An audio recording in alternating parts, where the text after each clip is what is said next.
Selamat pagi anak-anak.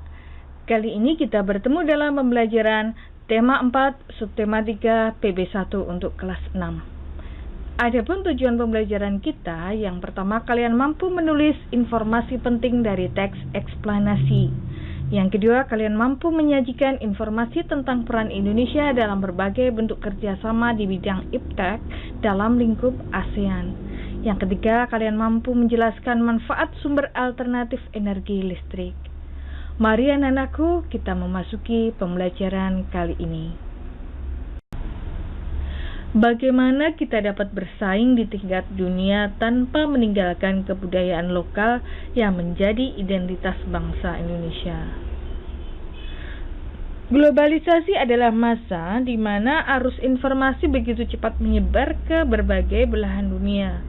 Kebudayaan dan gaya hidup dari berbagai penjuru dunia kemudian dengan mudah dapat kita ketahui.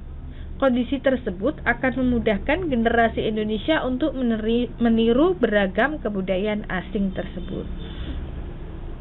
Berpikir global dan bertindak lokal adalah salah satu cara yang bisa dilakukan untuk tidak menjadi korban di era globalisasi.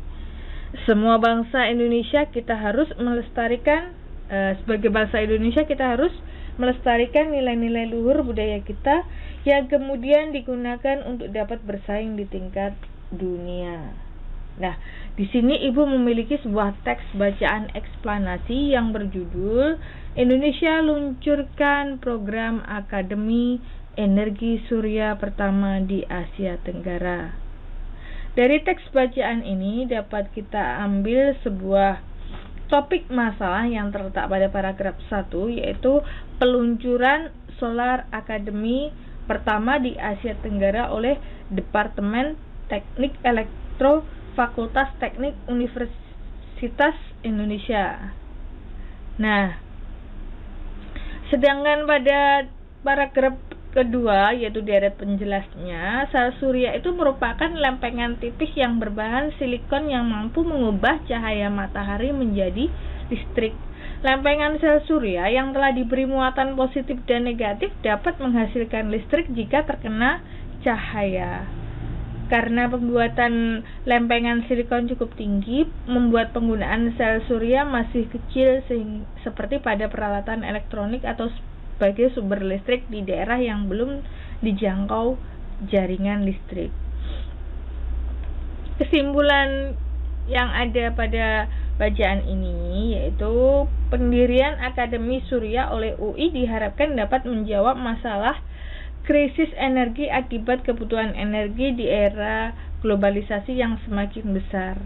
Sel surya dapat menjadi energi alternatif pengganti bahan bakar fosil karena bersih, aman, dan tersedia tanpa batas. Nah, anak-anakku, itu tadi tentang topik masalah, deret penjelas, serta kesimpulan. Anak-anak, kalian pada pembelajaran sebelumnya sudah mempelajari tentang bentuk kerjasama Indonesia dengan ASEAN di bidang sosial, budaya, di bidang ekonomi. Sekarang kita akan belajar bentuk kerjasama Indonesia di bidang ilmu pengetahuan dan teknologi.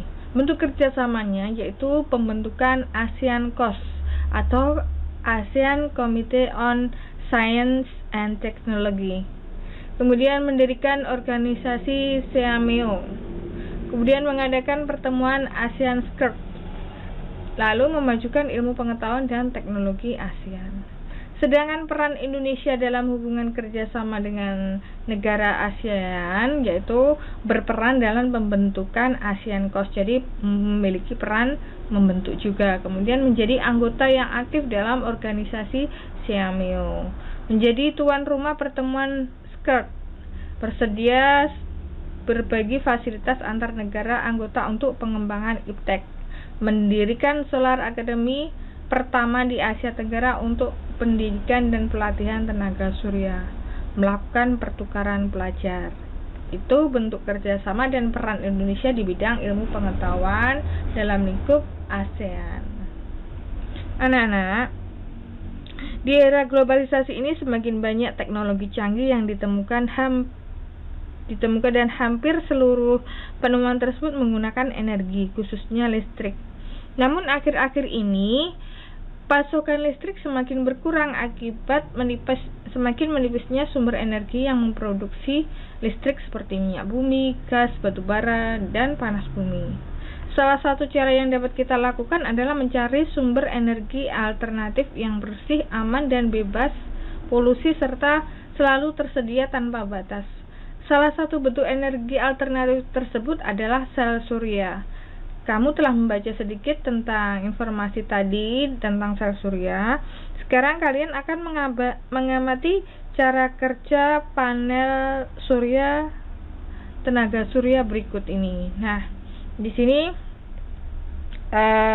proses kerja sel surya yaitu ketika panel surya terkena cahaya matahari, muatan positif dan negatif pada lempengan silikon panel surya akan bertemu. Di sini ya. Hal ini kemudian menghasilkan energi listrik.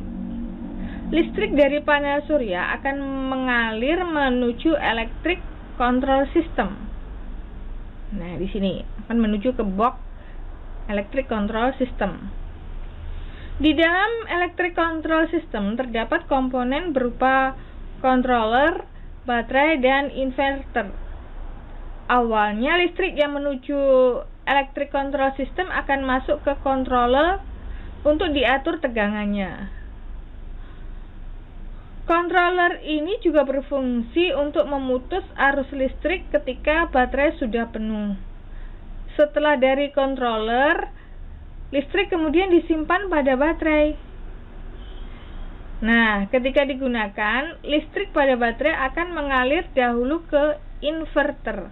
Lalu dinaikkan tegangannya menjadi 220 volt sehingga dapat digunakan untuk mengoperasikan peralatan elektrik maupun elektronik untuk menghidupkan radio, televisi, lampu.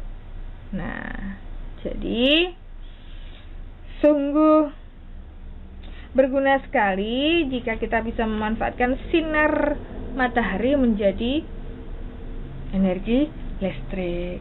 Nah, itu tadi anak-anakku penjelasan Ibu tentang pembelajaran hari ini. Semoga bermanfaat. Sampai jumpa.